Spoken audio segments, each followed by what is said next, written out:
Hello and welcome. This is the Desi Blitz Literature Festival. My name is Tommy Sandhu. I'll be looking after you for the next hour or so whilst we have a little chat with the lady that you can see right now on your screens.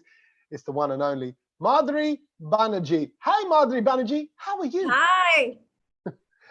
We have to ask how people are nowadays, see, because of lockdown and COVID. So I have to say it in a very sincere way. It's not like a, hey, how's it going? How are you? Well, Are touch you wood, well? everything is good so far and I'm doing well. Thank you. Where in the world are you? Where are you right now? I'm in Goa Oh. and I'm really enjoying myself. Goa, India. Of course you are. There was me thinking, oh, she's probably in some little writing den. This is an author who's written all these books. She's probably holed up in a little creative space. I'm on the beach, people. So is that the key? Is that the key to successful writing? Go find yourself a good location. Absolutely.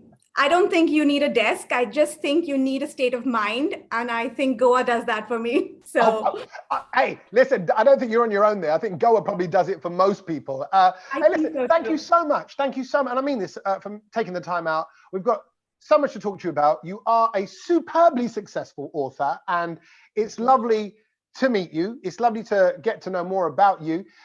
You write erotica. Hi. Hi, erotica likh diya. Hi, it's controversial. No, you write saucy novels. But before we get into any of the book talk, how wrong do some people get your name?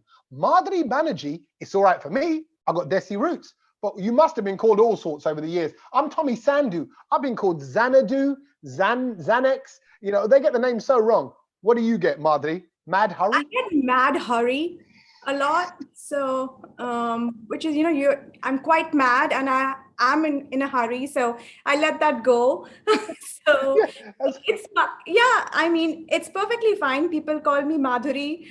And then they forget and then they're like, so it's so. Yeah, but actually Mad Hurry could almost be like your wrestling name, you know, like, and here she is entering the ring. It's Mad Hurry. That could work in your little altering, if ever you want to take up wrestling, just something to consider. But alternate profession. Yeah, it could work. I don't know what's more dangerous, writing erotica or wrestling, because there aren't many authors like you, right? So let's just have a look at some of these novel titles. 2011, Losing My Virginity and Other Dumb Ideas. The following year, Mistakes Like Love and Sex. After a couple of years after, Scandalous Housewives, Advantage Love. That, you know, is this Forbidden Desires? Oh my, yes, My Clingy Girlfriend. I'm not telling you about her. I'm just talking in general. That's one of your titles. What is this? How your mind is wired all the time? To writing erotica? No, it's actually I'm writing fantasy. Because I'm writing about women who actually take chances, get out of bad marriages, take steps to find who they are in life. And I think that maybe that's just fantasy. But see, that's the tricky thing about fantasy, and particularly your kind of erotica fantasy, because you've got to tread that line of fantasy and reality quite carefully, because if it's too fantasy, it's not relatable. Well, I make all my characters relatable because I've seen most of them in my life. And I take from personal experience as well. So I think a lot of the characters and situations are from people I know. And then I exaggerate them, of course, and give them all these incredible sexual exploits that, none of my friends have had. So, well. Do you tell your friends? Do you tell them, say, I'm basing a character on you or slightly on you, or I got this from you? Do they like that, or does that not go down well? No, but you're a writer and people know I'm an author. So every conversation and every person I meet, I mean, then they are fodder for my creativity. So, conversations, people, everything around me will be, just it's fertile ground, right? So, and they know that you're going to be placed somewhere. And I think it should be a privilege for people to know that, hey, I'm in a book. I've gone down in legacy and I wasn't boring. So and probably gone down in more ways than one. I'm just getting into the category and the genre of things. But it's not just the books you write. Before, just to paint the broader picture, lots of articles. You've done TV scripts. You've done so at the crux of all of that. Because I suppose, every author, every creative person wants to get themselves across. But you've done, hate story. You've done, there's lots to you. What do you? Is there a you within your writing? Do you constantly want to push the you, or do you change you for whatever it is that you're writing at that time? I think there are 100 of us in each of us. Right. So we are all fragmented selves. So we are 100 different people. So, we either a parent or a writer or an artist or a negotiator, and each of them has its own set of feelings, like we've seen in the movie Inside Out. So I think there are 100 of us inside of us. So I think as a writer, I don't really choose who I want to be when I'm writing. I just allow it to flow. So whether it is with a Bollywood script, and I will write crime and drama there, whether it is a novel, I'm working on a non-fiction book as well. I have, thousands of tweets and Instagram posts about, motivation to people. I've written 26 poems during the pandemic. So there's so much of writing that comes out, and it's not just one channel that is happening, because there are just some 100 voices within me that feel like coming out in my writing, and I allow that to happen. So, but then on a practical level, on a business level, almost, you as an author, as someone putting their work out, is that tricky to sell? Because then if you want to try one of your other 100 characters, the publisher, the people that you're signed to, or the people that you work with, they go, oh, this isn't a Madhuri Banerjee story, is it now? Because you've written, erotica, and then people like to put people in boxes. That's true. People do like to label things and just, stick to one thing. So with my novels, I give them a particular category. With my writing as such, with, say, different influences of, like, say, my columns or on Twitter, or, different forms of my nonfiction, I can be a different person as well, because I think one gets bored with writing the same things over and over again. And I strongly believe in growth of an individual and growth of a writer. And you must always challenge yourself to do things differently, whether it is in your genre or categories or structures, characters. And by writing the same thing, you will just be doing a disservice even to your reader, because they will be like, okay, I read this 4 books ago. Why are you repeating yourself now? Yeah. So while I will be still discussing interesting female characters who find themselves, I will put it into different situations, and I will throw in a bit of erotica in it, because that's a woman's journey as well, When you first wrote erotica, because now you've got a few erotica novels under the belt, but did it feel naughty to you, or is it like, no, this is natural, this is me expressing myself? Because not many people share those things in any public space, let alone conversationally, or you might do it with your closest friends or something like that. But it's a new thing for any individual to do. Forget the author side of it. You are now sharing erotic thoughts in a public space. Yes, so with my first book, it was a massive breakout bestseller at the time, because there was not a single author at the time who actually spoke about, anything erotic in their life, except for Shobha De. And Shobha De actually read my novel and she loved it, and she was like, go do this. And she has a quote in my book as well. But I wasn't really thinking about whether I'm going to be changing any thought processes or anything like that. It was actually about a 30-year-old virgin. And it came from a real life story of a friend of mine who had visited me after I'd had my daughter, and my daughter was 3 months old. And she told me that she was still a virgin. And that got me thinking. So the story wasn't about erotica. It was about sexual liberation of a woman and trying to find her one true love. So I think I got labeled as an erotica writer because I took that step. But I have always written about women who try to find themselves and make correct decisions for their own life and valuing themselves. And that's what I bring out in my books. That's amazing. See, 'cause, look, hearing you talk now, it's kind of so obvious you were born to write. You seem like such a you're open. You're an open sort of soul and spirit. Do you know what I mean? Like, I feel like you're the kind of person that would read a room. You're meeting characters because you want to know about real people. You life excites you. I can see that in you. But we don't always know that we're born to be writers. How do you? Where does it go from I just love people in life and sociology and psychology to I'm a writer? No, I was always a writer. I wrote my first book when I was, I think, 10 years old. I wrote about 3 friends. My grandfather actually read my writing when I was 7, 8 years old. And he told me that don't do anything else in life, only write. Wow. And don't do anything else, and you will find yourself in your writing. And I've listened to him and, God bless his soul, because that's what I've actually done. And I've journaled every morning through my morning pages, as Julia Cameron would say. And I found my writing through there as well. So every single day for my life for the last 35 years, I've woken up in the morning and I've written for at least half an hour. So, and it's not a book or anything profound sometimes, but it's just your thoughts. And I think that's what makes a writer as well. You need not publish everything that you write. You need not broadcast or showcase everything that you write. You write because you love it.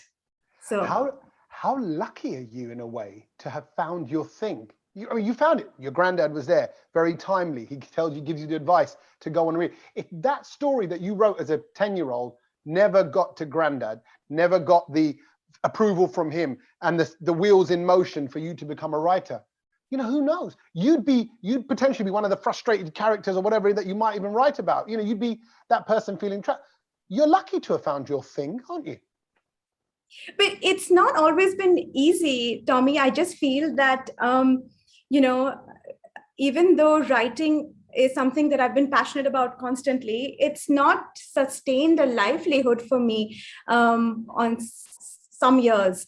That's why I had to take up a corporate job, and I was working as an executive producer for Hotstar. I was working as programming head for Star Bharat. That had to sustain me as well as a single mother. So even though I was writing. Yeah, I know, I get it. And that's the reality of it. And we were speaking to authors earlier, actually, in the festival a week or so ago, who were saying the same thing. I said, we would love to be doing this all the time and getting paid for it all the time. But that's a very elite few that can get to that level. Because on top of, like you say, juggling finances and things like that and doing it as a single mum, you've got your motherly duties. Do you mind sharing, what have you got children-wise?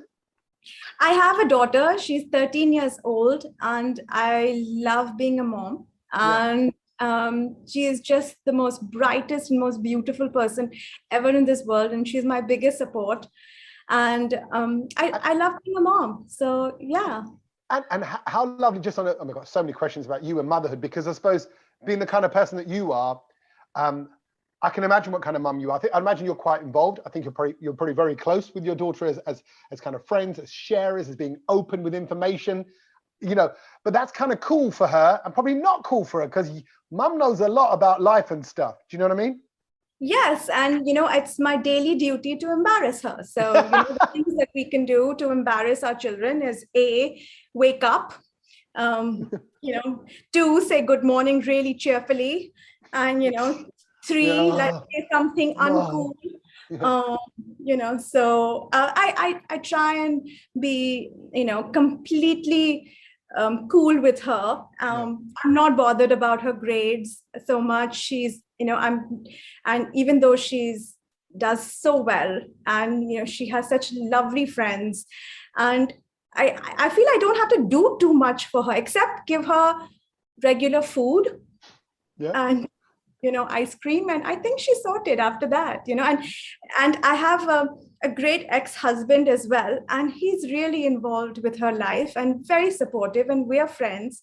So I think that was pretty okay. So it's not like, has this angst, but yes, I have put away a lot of money for her therapy for later. So. Yeah, she's going to need it when all the issues come out. It's all bubbling away. It's fine now. Just on that note, if you don't mind me saying about the ex-husband as well, it's great that you get on. Do you think being an author, being someone who's aware of characters, of reactions, of people in scenarios, that puts your EI level, your empathy levels on super high. So you're a great person to talk and negotiate with, because you're going to understand what other people are feeling. Is that why you get on well with your ex? Could that be why?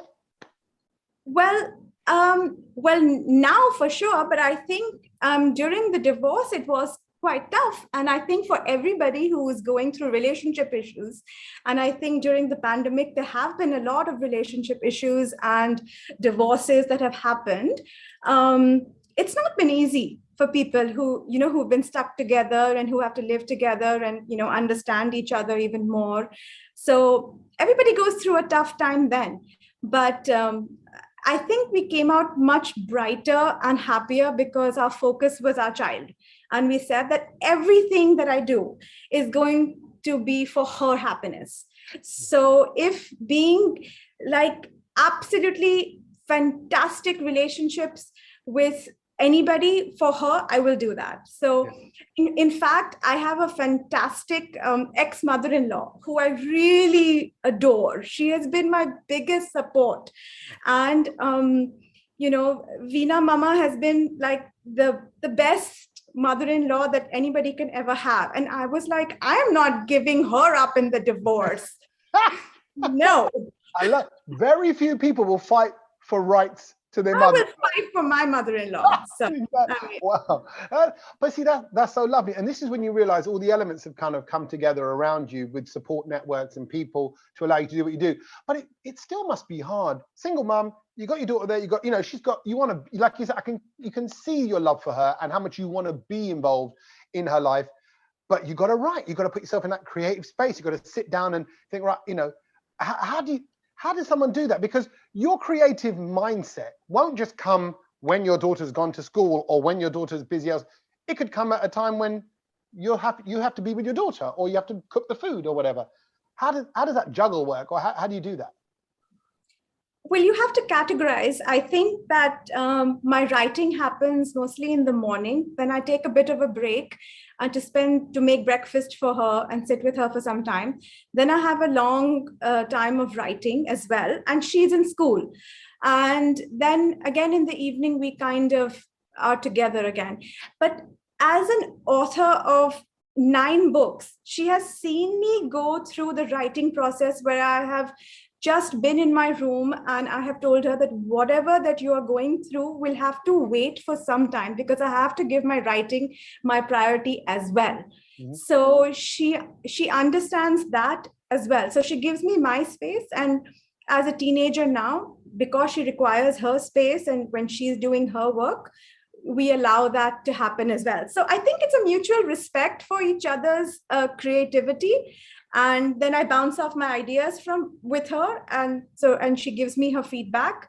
So I think it works really well in my favor. It balances it out. Now, we live in a judgmental society, right? Particularly if I can be so bold as to say, being very much Desi in my roots and even family values here, people judge what you do, whether you're a presenter, or you're in the arts or something else. You're not only an author, a divorced author. Hi, right? But you're hi. It needs a hi, right? Go toba, right? But you also, you're writing erotica. When are we all going to get over the taboos? When is all that? When is this going to change? Or is it changed? You must have seen it from 10 years ago to now. It's not going to change. Thanks a lot, Madhuri Banerjee. It's not going to change, everybody. Get used to it. No, something's got to change, hasn't it? No, I think, You know what? I think you have to write what you feel like writing. I don't think it's going to change. People are going to judge you for what you write, what you wear, what you say, where you go, what you do.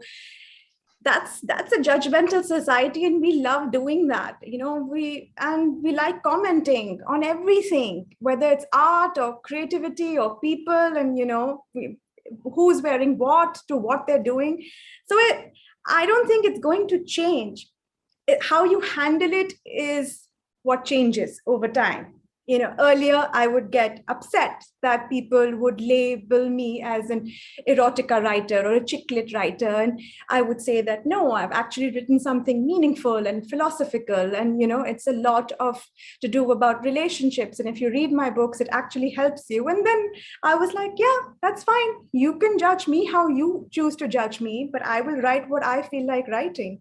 So, and my publishers love it, and I'm going to find an agent abroad and maybe publish abroad as well. So who knows where life will go. So you can't be bothered about who's going to judge, and it's not going to change so fast because we are living in a bit of a regressive times right now. So yeah.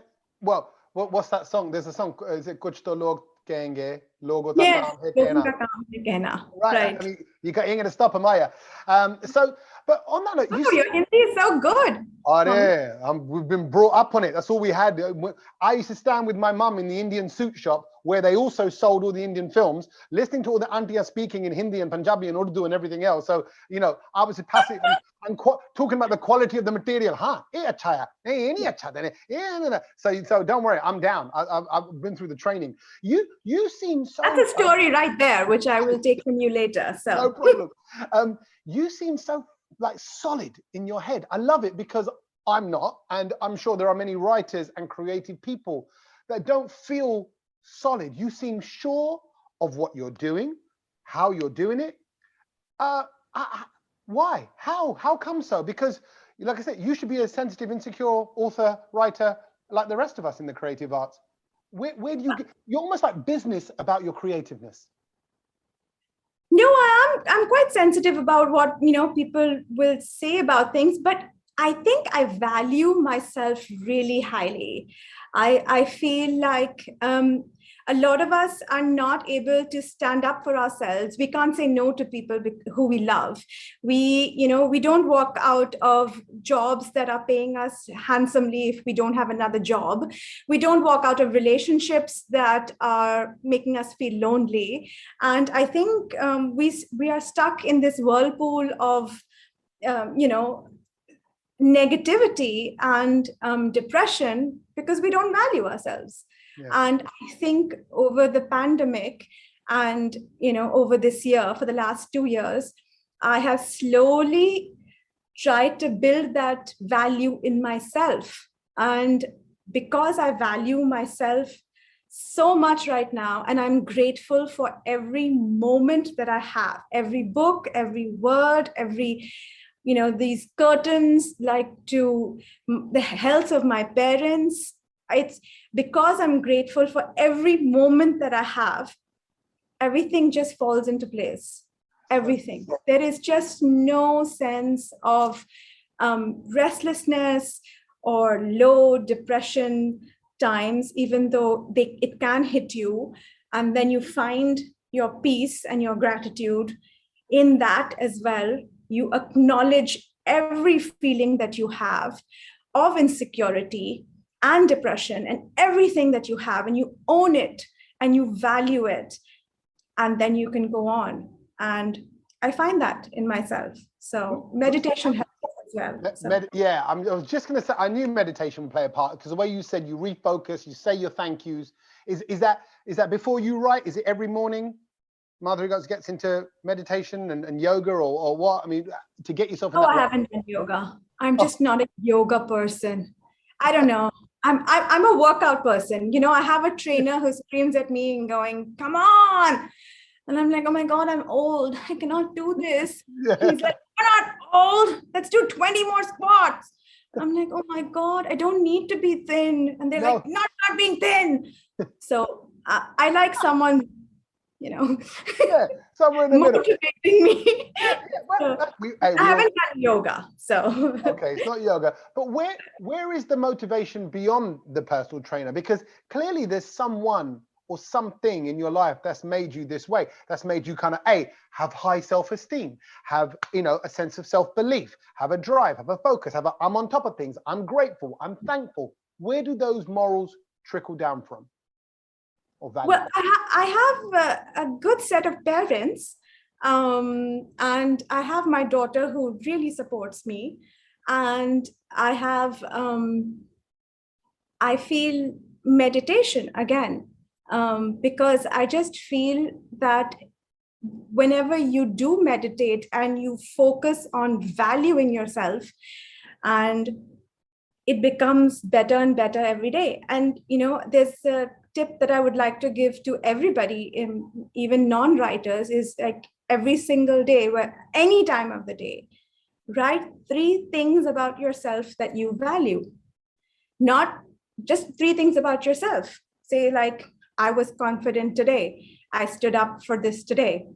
I smiled and was happy today. So something that you value about yourself or what you did, just write 3 things down on a notebook every single day. And what does that do? And the times that you don't value yourself and it comes out in your thought process, write that down as well. How did I not value myself? Did I say yes to something that I wanted to say no to? Did I allow someone to bully me? Did I not eat something healthy when I should have done that? So just anything that you feel you did not do to value yourself, write that down as well. And over time, everything will slowly shift into doing what you feel is best for you at that time and that moment.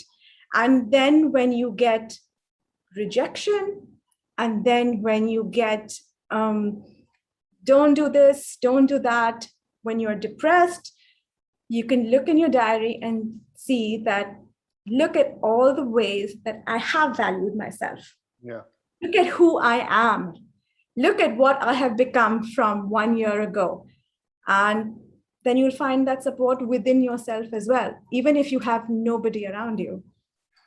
Okay, just because you touched on it there, let's talk to the people that might be going through something right now. Okay, there might be someone out there who's just going through it, and you're saying, hey, write 3 things that are great about you. Sorry, I'm saying it purposely in a slightly condescending way, but please don't take offense. What I mean is, like you say, it all sounds so idealistic, and I've always said, when I see these things on TV, or you see campaigns about depression, anxiety, and particularly with men who do not share anywhere near enough about their emotions as they should be, I think you're not going to get through to those people. They don't want to write. They don't even want to pick up a pen to say. They can't even think of a good thing that they did today. All they see through their lens is the negative, is the worst. What you're obviously you're open to feelings and emotions. What does someone like that do? Well, first of all, don't be addicted to any form of addiction, because I think it's easy for us to go down that path of anything that is not good for us to make those feelings go away. So, and also I feel that if you do want to change, then you will have to make an effort. And if it's not about picking up a pen or writing, but it's about acknowledging your feelings for yourself. So I would say that if you feel really low or depressed, or you have that anxiety, sit in peace and, embrace that. Just, allow yourself not to be distracted by, the shows on television, or a book, or family, or music, or alcohol, or anything. And allow yourself, even if you don't want to write, don't want to meditate, but sit and embrace the negativity and say, it's okay. I'm okay. I'm alive. I feel shitty. Sorry for the words, but I'm okay. I've gone through this. It was not that great. Let's go forward. And when you embrace that negativity, it gives value to that as well, and it slowly moves from your life. So embracing that if you don't want to write it. Yeah. Okay. I'm going to just invite everyone, by the way, who's watching right now to start their messages, get your message in. You can drop a message into the chat box, and we can get your messages to Madhuri if you've got any questions about her books and her novels, because you've got so many successful stories and books under your belt, right? And obviously around, would you call it erotica? Is that what you say? I'm an erotica writer. How do you label yourself, or don't you label yourself? No, if people would like to label me as an erotica writer, then that's fantastic. Why would I want to stop people from labeling me as they choose to label me? I would feel that I'm writing on relationships. So I would say that it is fiction, and it would be in the fiction category, and it would be in the romance category, because I dwell a lot on romance and finding your perfect partner. And all of my heroines and hero found what they were looking for, and it was done in a lovely way, through the struggle that they had, and they found somebody, and and that's what I write about, romance. So are you constantly on the hunt for characters?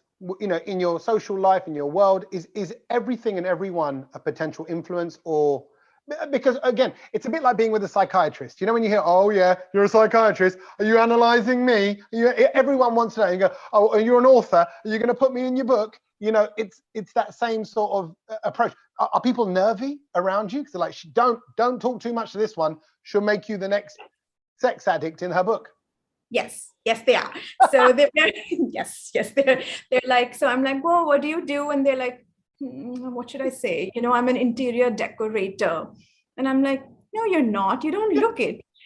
So and it's like, and then when I say, oh, where did you meet your husband? They're like, did you try the pastries? They were really good. So, people are a little wary with writers, but I do try and find stories everywhere, but more or less, it's not, the creativity comes naturally. It doesn't always come from the environment or people around you as well, because at one point you do write what you know, but then as a writer, you must grow, and then you write about all the things that you don't know, and you can research, and something else can trigger you beyond your environment. So it could be something that you read. It could be from a book. It could be from a newspaper article, a magazine. It could be anything that would trigger your creativity.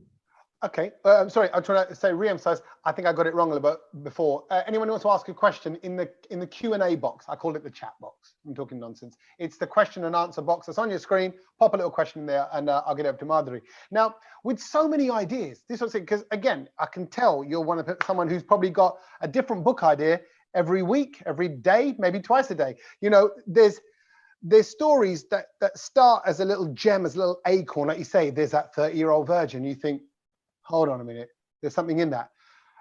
How do you know that there's a book in this? How many times do you go down a lane and then go, oh, actually, no, there's not a book in it. There was just a nice little story for a moment.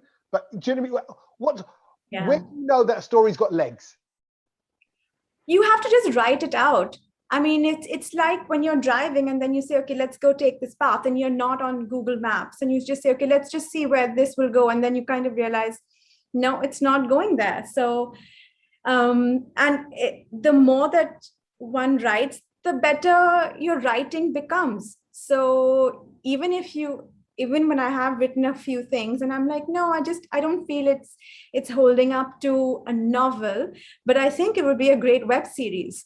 So then I would develop it into a web series idea. And, and then I've written a film screenplay, because I feel like it's just enough. It has more action than all the thoughts and internal voices of a novel and the characters there. It has a lot more visuals. So I feel like I can write about certain things, but first I'll always write the synopsis, with the beginning, middle, and end. And that will help me gauge whether it's enough for a novel or not. Yeah. But you know, kind of technically, structurally, that's very different writing style. Screenplay versus novels, you know, and of course your genre as well. So you want to make sure it's true to that. You want to get that fantasy reality thing right. That, you know, you're very, and I'm not just saying this because you're here in front of me, you're very multifaceted in that way as a writer. Not many people would have the success that you've had, would written screenplays, big Bollywood films, and have successful books, and still say, oh, well, you know, it's still while I'm juggling my daughter and everything else in life. That's, yeah, I have to go through her English essays as well.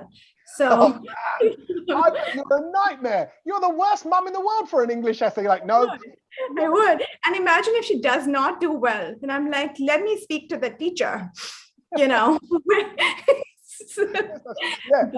Because the teacher's marking your work because you've double checked her work. You're like, what? What did the teacher? Let me tell you about structure, miss. You know, like exactly. But no, she has fantastic teachers in her school, so I don't say anything. No. I'm just like, you know, go with the flow. You don't have to be an author. In fact, she's much better at math, so I think she wants to be an engineer. So, but as my writing style, I just feel that I'm better as a novelist than, say, a screenplay writer. I'm still struggling with that. But I do want to learn. And I think that every day I want to learn something different about my writing and about myself. And I think that's what makes just living beautiful, that you're growing every single day, right? So if you're evolving as a person, as a writer in your career, whatever that you're doing. I mean, not everything is going to be successful and bestsellers and blockbusters and made into films and you're getting massive deals. But it's also to improve on yourself. What do you really love doing? And, you know, do that more and figure it out whether it works for you. And if it doesn't work for you, see what else will work for you. And that's what I wanted to do with my different genres of writing and different structures of writing. So, okay.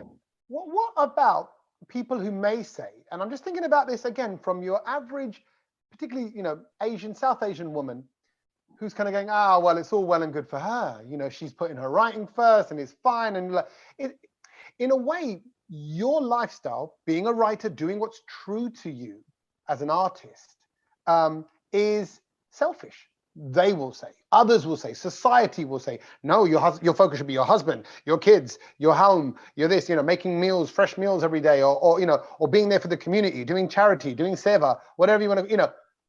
But you, Madhuri Banerjee, are just living your life. Well, if you make yourself happy, then everybody around you is happy too, right?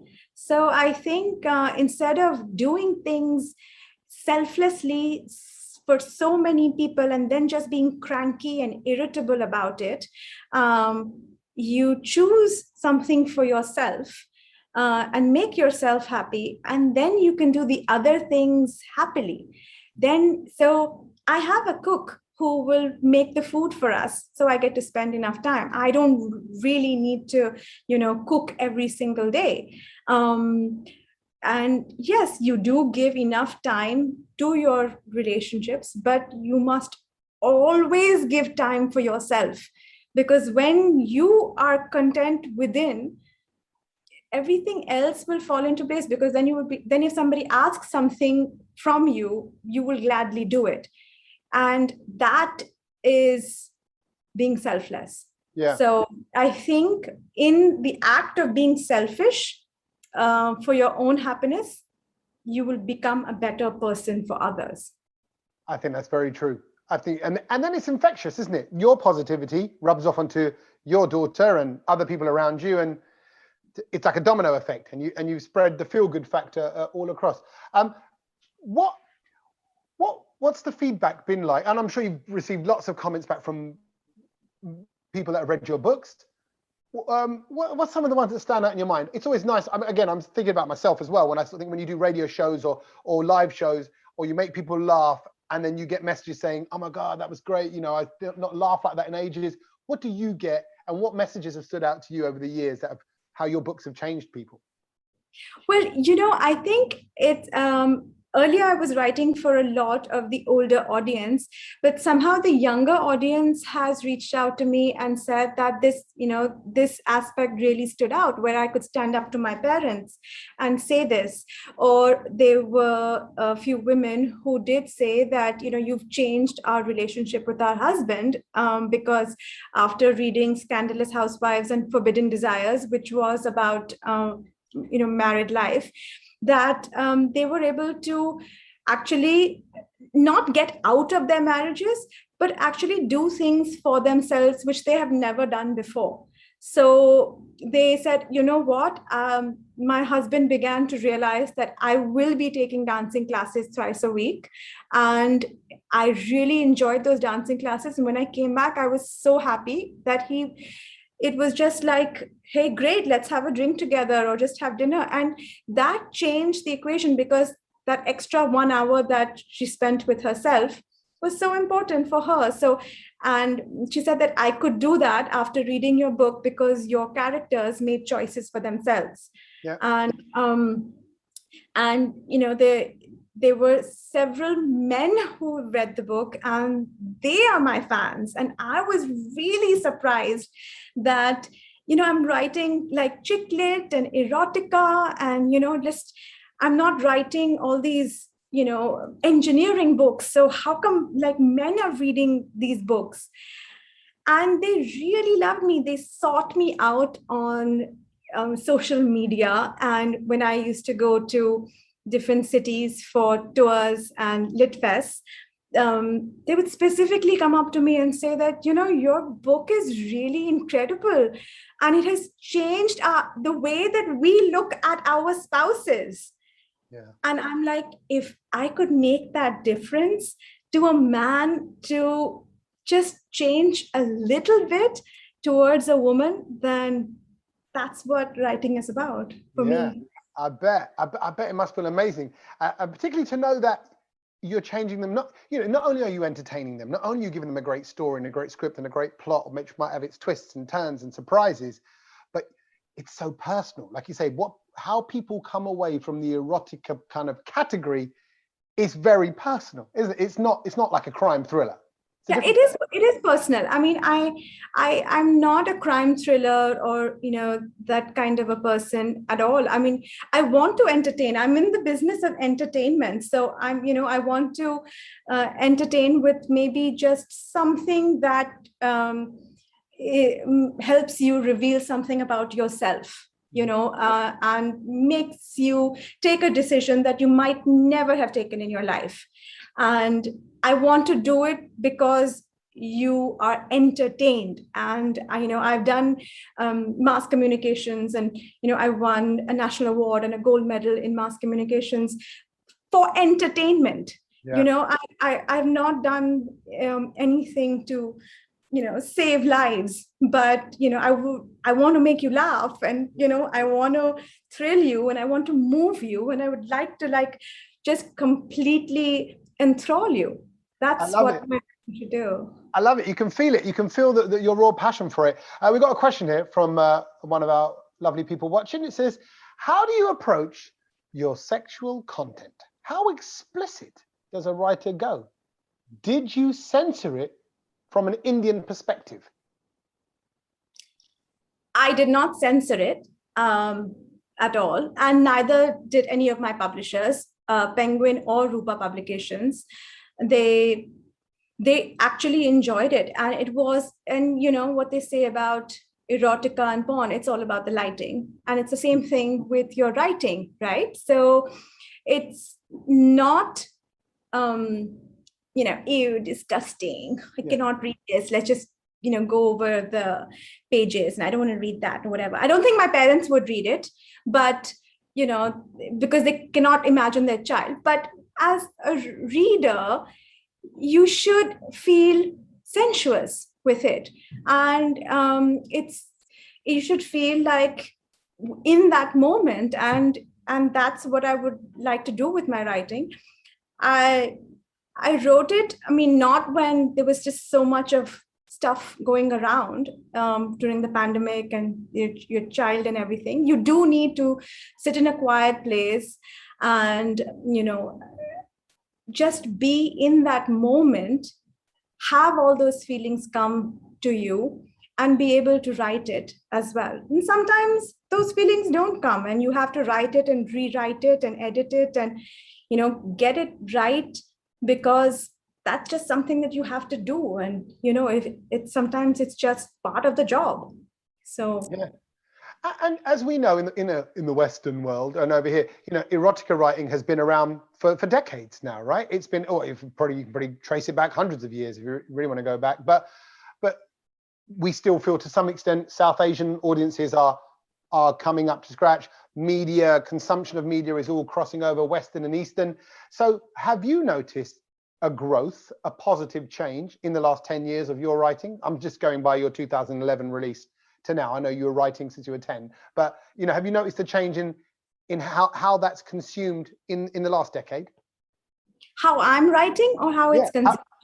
Well, your writing and how your writing is consumed, and also the erotica kind of genre in general, how that's being consumed. How much has that changed in the last 10 years? Okay, so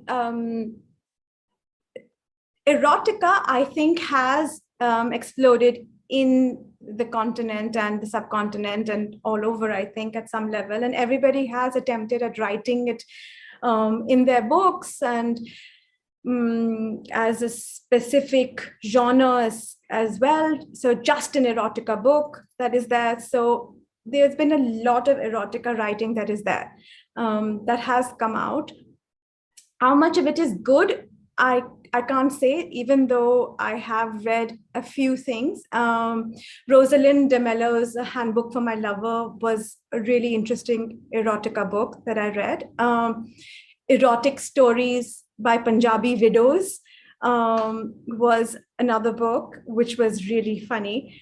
But I feel largely Indian writers shy away from the label of erotica or putting in erotica in their book as well. So because they're like, no, we don't want to be labeled that at some level.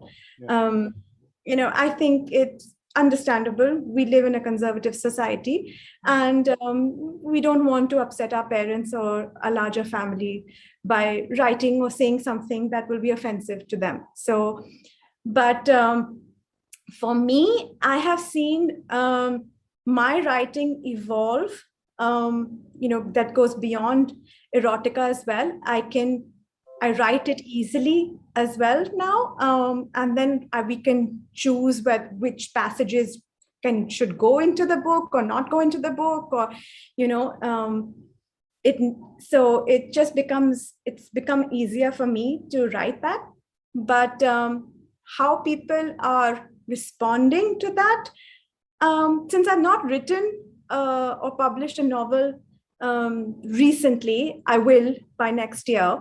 The response to my writing has primarily been based on my Instagram posts and Twitter, that I have reached out to people, and that's more motivational and life lessons that I've been giving. So that's a different kind of writing. No, and I'm sure that feels really great. It's just, I just wondered whether things become a bit more liberal, a bit more accepted, because we're still living this kind of dual moral world, particularly in South Asian culture. It might just be me as a British Asian, but there is just a very old school way where someone like my dad not like this, but someone in my dad's generation, age-wise, will say, these girls, they're just doing it for the shock factor. They're just doing it because it's a bit of a rebellion thing. And I just wonder whether that's fading out now, and you're finally getting people saying, no, actually, it's good writing. It's a lose yourself story. It's a read it on the beach in Goa. And that's what that's what it should be. And people are accepting it as a genre, not like what is this girl doing to the image of Asian women, or the image of, it's like you carry the weight of representation of Asian women all across the planet on your shoulders, and you're just an author. You're doing your thing. Well, I think everybody above 55 will still hold that viewpoint, I feel, and be like, no, she's still doing things to shock people. But I think a large part of the population is pretty okay with reading and writing and discussing erotica, I feel. And and it just depends on who you're with to do it, right? So a book is very personal. We're not reading a book out loud. A book is something that you read for yourself. So a web series might be something that you're watching on your mobile. A film is something that you're watching as a family. So as different platforms, you have to be aware of what you're putting out there as a writer and who you're planning to do it for, because then it gets categorized. AAA, whatever that it gets categorized. But if you know that this is a writer, she writes erotica, then it's up to you to choose whether you want to pick up that book or don't want to pick up that book, because you're going to be reading the book alone. And also, you're discussing it with somebody else. So books are word of mouth. You're like, hey, I really loved Jhumpa Lahiri's new book. So a friend will pick it up. Or you say, oh, I didn't like her book at all. It was not that great this time, and somebody would say, okay, maybe I won't read it, or, maybe let me try it and have my own opinion. Yeah. So it is word of mouth. So it's the same thing with erotica. I feel like erotica is very personal. So I don't think too many people will be discussing the books that they're reading, but for sure they're having entertainment with it. I'm sure they are. I love the way you raise your eyebrows with entertainment there. Wonderful listening to this conversation, says one of our viewers right now. Thank you. What do you think about the publishing scene in India? Do you think Indian writers need more representation worldwide? The question says. Yes, they do. What's they do. Yes, they do. I think there are just a few publishers in India, and they're very focused on their target audience, and and then they will label you, and they're all looking out for the next new debut. So and whether it will win an award or will sell 1 lakh copies, and obviously it comes from a business perspective, completely understandable, but or they will find a category and they might slot you into that if you fit into that. So it's very business oriented for publishers in India and the subcontinent. And I really feel that the world has to open up for Indian writers, because they have to be more agents who can call Indian writers, and they have to be more publishers across the world who are willing to publish Indian writing. And just because I have an Indian name doesn't mean I will write about an Indian folk story. I will write about a story that is going to be relatable to a woman in New York, or a woman in South Africa, or a woman in Berlin, or a woman in Japan. So it is a story that is relatable, and it has to open up to the world. So I do feel that Indian writing needs more representation. I fully agree. I think we are going through we're turning a corner, and I think the Me Too movement, Black Lives Matter, all these, and even maybe lockdown has made people reflect and go, hold a minute, what's going on? What kind of world is this? Where is it all heading? And what are we about? What am I about? And what do I want from it all? I think, and that's where books, and I think the explosion of audiobooks and other things like that really help. And so it's an exciting time for literature, isn't it? I mean, you must feel excited to be an author right now. It is exciting to be an author right now, and I'm but it's but beyond as an author, I think it's exciting to create things as well. So as artists, or as readers, or whatever that you do, even if you're an engineer, you're a doctor, you're an interior designer, you're a botanist, it's so incredible to be alive, especially hopefully we're going through the end of a pandemic, which has brought the whole world together. So here's your chance to kind of create anything that you want to do. Here's, like, I feel like the second lease of life that we have, and we should make the most of it to do all the things we love. And even if you've never done writing in your life before, you can write now. I believe that every human being has a story in them. Like, you have one story, your story. Your story is interesting. You just write your story. And then from there, you can write another story. But just write, because I just feel that not many people write, and writing saves you. And for anybody listening to this in the future, the audio version, Madhuri is bouncing in her chair. She's going, just write something. Will you just pick up the pen? And so obviously it's something very close to you. And what it'll be my competition, so just don't do it. Go watch something. Welcome the competition. What are you writing at the moment then? So what's the thing for next year? What can you tell us, or what's coming out soon? Well, I'm writing a book, and it's called How I Switched My Life and Almost Ruined It. And it's about can I stop you there? You like your triggered titles. You want a title that's gonna make you go, oh, because it's like, and all the dumb decisions. It's like it's a layered, like, oh, you think the book is that, papa, but it's that, and you do that with your titles, don't you? So originally it was called Life Switch, and my daughter said it has no zing. So I said Life Swap, and she said no zing. So I'm like, okay, let's just put a tentative title till my publisher agrees with it. Love it. That's great. That's great. The first port of kind of quality control is your 13-year-old daughter goes, no, come on, honey, you gotta get a bit more zip in this, bit more zing.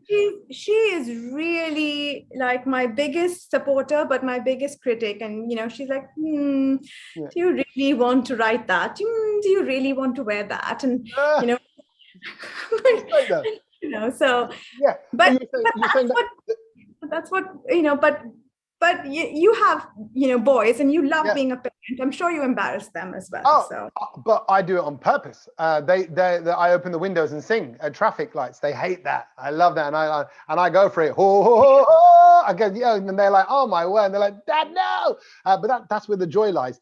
That was in tune. Maybe you could do singing. Well, Madhuri, if you're looking for a character who's a singing lover to school mums, because that's my market, then let me know. I can give you some background on the character. But you were telling me about the new book. So what's the new story? What is it, and what's it about? The life swap, life switch. What was it now? You've confused me with it. How I switched my life and almost ruined it. Right.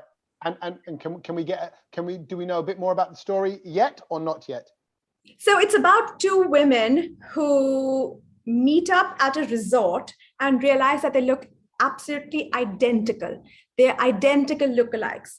And one is a housewife who's never worked, and she's Gujarati, and she comes from this conservative traditional family. And one has been like this single woman in Bombay working in an ad firm. And her boss has told her that you're losing your grip on the middle class housewife. So at this resort, they do the inevitable, and they decide to switch their lives. And then how each of them goes into life, except with one condition. So the single woman has to go be a housewife, but she cannot sleep with the husband. And the housewife goes to work, but she can't lose the job. And these are the rules. Right. And you know what happens when rules break, right? Of course they do. And not only that, I'm now judging the husband. Does he know? Because And then there's another twist that happens as well, because one of them then has to live both the lives. Oh, okay. So there's more happening. So love it. See, this, but sorry, when we're out of time, but the final thing is, you so enjoy. You can see how much you enjoy the format of writing, like you say, empty canvas, open space. It's like It's like you just let loose. You let loose in your creative brain. How do you get yourself free to do that? You go, then what if this and what if that? How do you stay free of creativity in mind? Because it'd be quite easy to get boxed in and go, yeah, but what would they do then? And you don't strike me as someone who suffers from writer's block.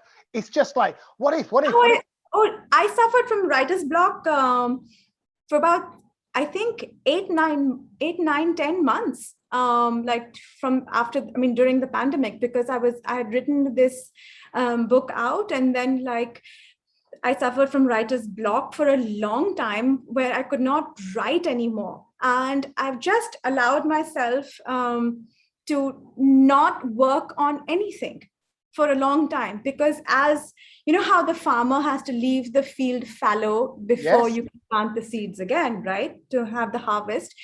A writer has to take a sabbatical. And there is a old Chinese way of life. It's called Wu Wei, and it says actively doing nothing for a result.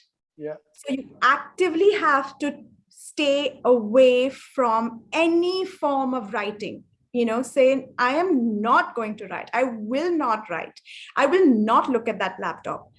And when you just actively stay away from it for a long period of time, and then you slowly get back into it, because then there's a gush of the creativity that comes, and when the time is right. And when the time is not right, go work out, go for long walks, without any music or without any, mobile phone, just long walks alone by yourself. And everything will come back. It's so funny how walking helps. By the way, I've never met anyone else in my life who uses the fallow fields analogy. I do it all the time, because I was going to go, hey, I'm replenishing my nutrients. When they go, what are you doing? I go, very little. I'm just, because I burnt out there doing stand up, this, that, whatever other shows. And I'm like, I need to just re-energize and all of that. And, so work on ideas. Someone else, I'm going to add to your farming analogy, not just because I'm Punjabi, but because I'm going to add to the farming analogy and say, somebody said about bamboo. When you grow bamboo, you're watering this little plot of mud for years. Bamboo takes 5 years for one sprout to come through. But when it does come through, whoosh, it goes. And they go, some people are going to look at you working on your writing, working on your creative stuff, going to go, he's just watering mud. But actually, you're growing bamboo. So you're about to go whoosh. And I know you've already gone whoosh. I'm talking more to the writers out there that are trying to get their things out there. Hang in there. You'll go whoosh, just like this lovely lady here as well. Madhuri Banerjee, it's been nothing short of a pleasure talking to you. I really love this. I can't believe the hour's gone like that. It's gone super fast. I can't believe it. This has been so much fun. Good. I'm glad you enjoyed it as well. Thank you to everybody watching. Thank you to the Desi Blitz Literature Festival as well.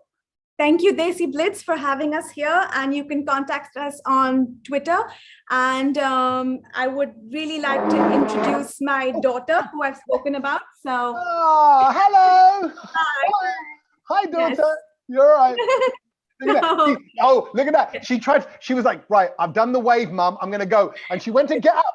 And then the mum did that thing. No, not yet. I saw her point back. So number one, what are you, how proud are you of your mother right now? Very. Still proud of my mother. Yeah. This is all on camera.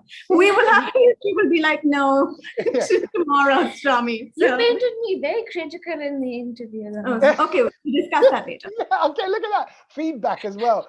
But you've got one of the most embarrassing mums in the world. So are you okay with that? I'm used to it now. Sorry? I'm used to it now. Oh, fine. She's numb to the pain. There you go. Then you'll be all right going through life. Hey, they're like, how is Madhuri Banerjee's daughter so well-rounded and grounded? Like, oh well, she had Madhuri as a mother, so she went through the mill at an early age. No, it's great. It's great to see your connection, and it's so lovely to see that you're so close. It's like a copy. It's like copy and paste. Look at the two faces, so similar. It's very lovely. What now? So hold on, it's quite late in India right now. Goa. It must be like 10 o'clock at night. You have to brush your teeth. There you go. Look at that. See how the face changed? You turned into mother mode there. Okay, time for bed. Hana, chalo. Okay. Yeah, eyebrow said it all. No, it's been, Yes. bye-bye. Thank you so much. And thank you, Madhuri, for your time. Thank you for having me. Pleasure. Yes. All the best. Thank you, everybody, for watching. And we'll see you next time. Take care. Bye. Bye. Wait. Before you go, I need to ask you to make sure you have hit the subscribe button and you are listening to these podcasts regularly. So if they're on YouTube, if you're watching this now, lucky you get to see my face as well as hear the voice. Please do hit the bell button and hit the subscribe thing and get involved with the whole channel so you can stay up to date with what's going on. It really does make a difference for us. We then know where our subscribers are, the kind of episodes you're listening to, and then I can give you more of that kind of stuff, more of the good stuff. You want more good stuff?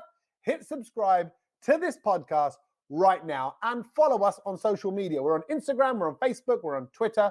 Just go find the Tommy Sandhu podcast and welcome it into your life.